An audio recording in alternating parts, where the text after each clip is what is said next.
What's up, y'all? Mark Smith, JBS Training Group. Guys, so we did a rifle series front to back on just the regular old training gun, night gun, red dot gun, whatever you want to call it. And so I figured we'd bang one out on the scope gun. So this is going to be what I'm going to use primarily for 0 to 400, 500, 600 yards at a match, or just any sort of, critter shooting 0 to 600. If I know that the majority of my shooting is going to be farther than that, or even if the majority of my shooting is going to be 500-600 yards, probably going to choose a different scope.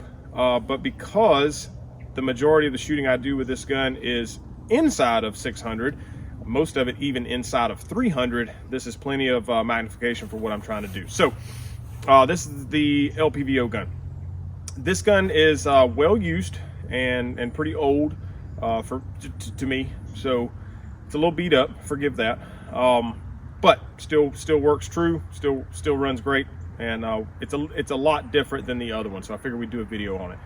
Once again, we'll just start front to back and talk about what we got going on here. So this is, like the other rifle, a 14.5-inch gun, because velocity is king, but I also don't want it to be so long that it becomes cumbersome getting it in and out of the truck, or moving it around in the woods, or moving it around in the stage, so on and so forth, right? Most of the time, a 16-18 inch gun is not going to really be that big of a deal, but what I have found is that the majority of stuff that I do with this gun, the extra velocity bump that a 18-inch gun would give me is really not going to help me to the point of it's going to make or break the difference in placement of the match, or something similar. It's primarily going to be just in the way. So it's not that I'm anti 18-inch gun or anything like that. It's just for what I'm doing with them, I find that that's just too long, and the juice ain't worth the squeeze, if you will, right? So that's why it's a 14.5. It also is the exact same sort of gun that I use for everything. So like, if you remember back from the video with the red dot gun, the night vision gun, it's the exact same gun, but it ain't, if that makes sense, right? Same rail, same length, same everything, other than the controls and the parts that we have on it. So I'm used to this gun. I'm used to how this gun feels. I'm comfortable with it, so on and so forth. Front to back, same as the other. This is the Knights Armament KAC QDC CQB ABCDEFG. This is the QDC CQB. Again, another flash hider, because I don't really care much for the recoil impulse of a gun that has a ported comp or something similar. So I just kind of rock it with this, and it works out great. I actually like the way this gun shoots with a can on it better than without. So I typically am always going to have the can installed. So moving back from that, we've got a little bit different light setup going on. It's the same rail as the other, the Hodge S-Lock. This one will actually probably run the wedge lock here soon. I'm gonna go back to the wedge lock, try it out again, and really, guys, it's for no other reason other than it's just something different, and it came on this gun. So it's a full titanium gun. The way I got it, I swapped this rail just to try it out when it first came out. So I'm gonna switch back over to that just because. So same rail, 13.65 inch rail, and that gives me plenty of real estate to do whatever I'm doing with the gun. So I like the Reptilia light mount here. So this is the torch, I believe they call it, set up for the right side. The body of the light is the mount, so it's all one piece. It reduces the likelihood of screws coming apart, things like that, and it's also nice and tucked up out of the way, and I just like it. So this is a Mod Light head. I think this is the OKW head, pretty sure, with the Reptilia light body and the same Surefire DS00 switch as before. Now this one is rocking a Unity hot button. I don't need the taps because I don't have a laser aiming module on this thing. I just need a light actuator. I don't like the mod button light, or the mod button in general, for a couple of reasons. Number one, I don't like having to put straight down pressure on pads if I can get an angle on them, because I find that when you're having to kind of hold for a little while, that angle helps my thumb not to deteriorate as far as like give out endurance as soon. Another thing is I like for my buttons to have constant on, constant on switching if possible. So this one does. It's also at an angle. It stays out of the way. That's why I've got it. The DS00 is the backup system for that. So if one doesn't work, I can always go to the other. It also gives me that same weird angle access point for the light if need be. Moving on back from there, this is going to be a Lunar Concepts Bubba tab. This is just to secure the sling out of the way and wrap it up in there, and then it just bungees into place. It works great for what it is, and it kind of stays out of my way. Getting on back, we'll talk about optics. So this particular optic is a Razor 1 to 10, the Vortex Razor 1 to 10, and I've got it in a Badger Ordnance 1.70 height mount. So let's get into this for a minute. I like the 1 to 10 because of its capability to go to 10 if I need it. So there's a lot of talk about how the 10X sucks and it's a real tight eye box and all this, and that is all correct, yes. Here's what I'll give you on that from my perspective. The other optics don't have a real tight eye box at max magnification, right? They also ain't got a 10X.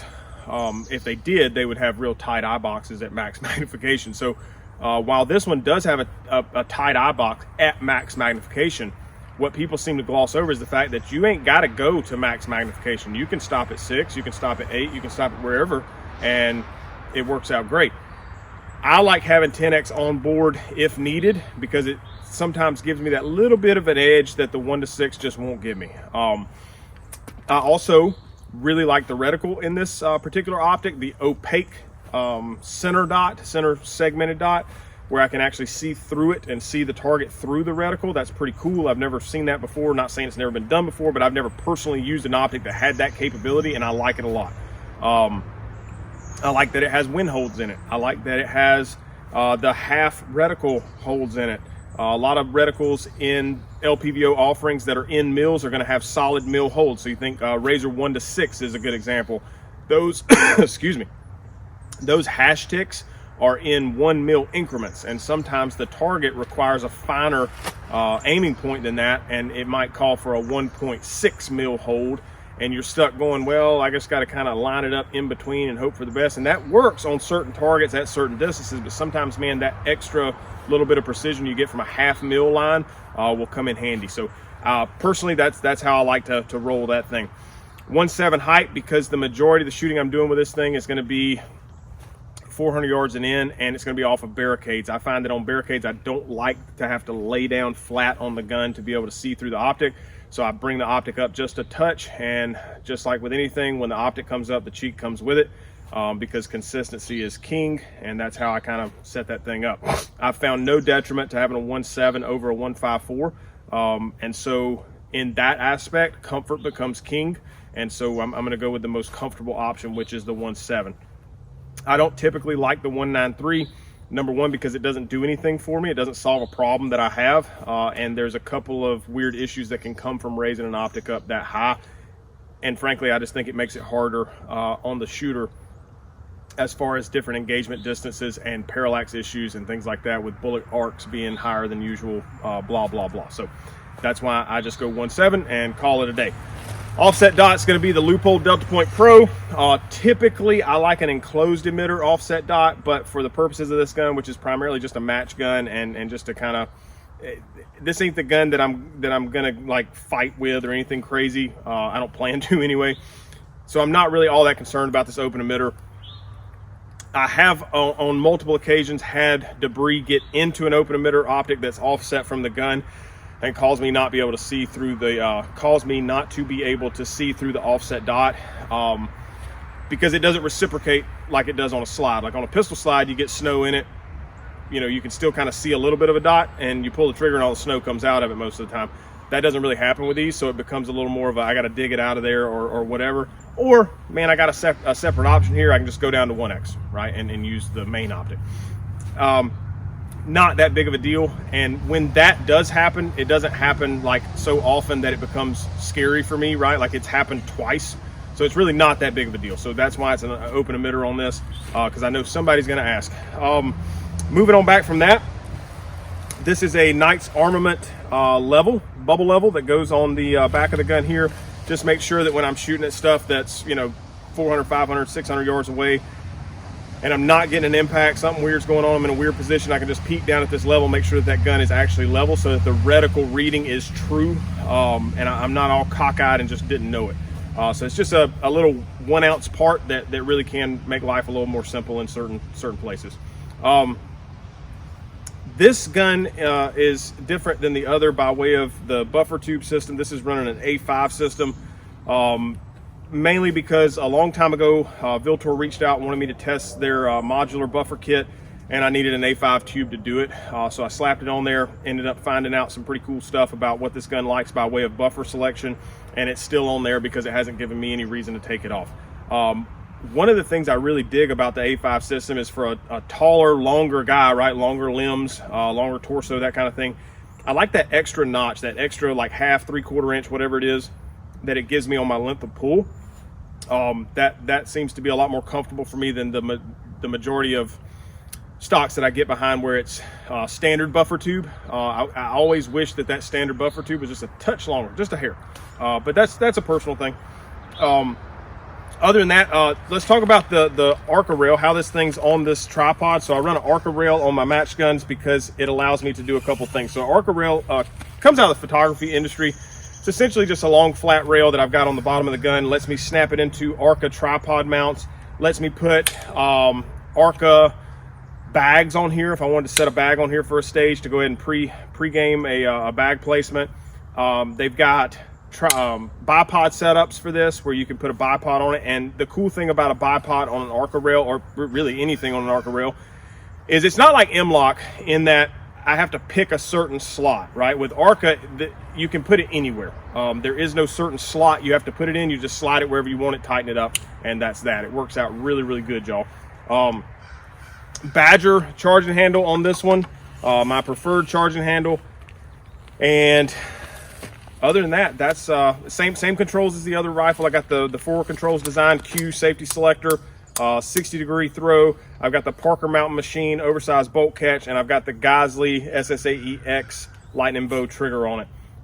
But essentially, it's set up almost exactly the same by way of controls and just measurements as the other guns that I use.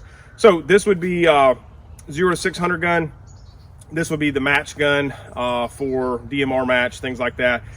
I could choose to go with a Mark V and you know, be placed in a different division, but I like to use what I typically use at matches, which is LPVOs. I don't use a lot of higher magnification scopes because I live in Appalachia and you don't really get shots beyond 300 yards out here. So there's no real purpose for me in having 18X on any of my guns, and because of that, I run what I normally run. Other than that, y'all, that's the gun. There's no sling on it because most of the time in the match, I don't need a sling. I do have QD attachment points, and I take a sling with me in case they're going to say, hey, man, you're going to take one shot at 300 from standing. Cool, I'm going to slap the sling up there, do my little sling wrap techniques that I do, and get that done. But other than that, it just mainly runs naked with the absence of a sling because I don't really use the sling for a whole lot of stuff. If the stage requires it for whatever shot, if I think I require it for whatever shot, barricades, you know, whatever, I'll slap it on there. But most of the time, I just leave it blank. Other than that, man, that's the LPVO gun.